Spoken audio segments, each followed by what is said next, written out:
propósito, poeira de estrelas, girando e dançando nos torvelinhos e redemoinhos do infinito. A vida é eterna, mas suas expressões são efêmeras, momentâneas, transitórias. Nós paramos um instante para encontrar o outro, para nos conhecermos, para amar e compartilhar. É um momento precioso, mas transitório.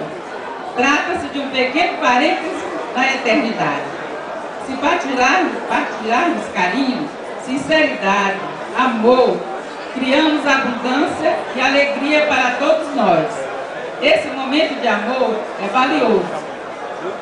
Todos os relacionamentos que você atrai na vida, em determinados momentos, são exatamente os que você precisa naqueles momentos. Há um significado oculto por trás de todos os fatos. Esse significado oculto por trás de todos os fatos está a serviço da sua própria evolução.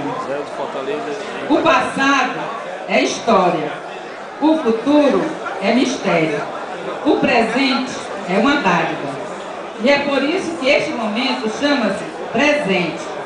Se você abraçar o presente, unir-se a ele, fundir-se nele, experimentará o fogo, o brilho, a centelha de êxtase que pulsa em todos os seres sensíveis aqui da Terra.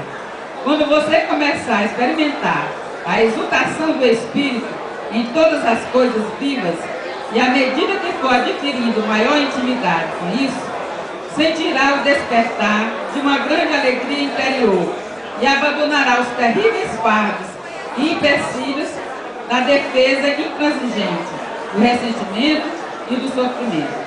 Só então se sentirá leve, alegre e livre. Minha querida, a aposentadoria é uma nova fase de nossa vida, que cabe a nós transformá-la em leveza, alegria e liberdade. Beijos carinhosos da amiga Rita Glaucia.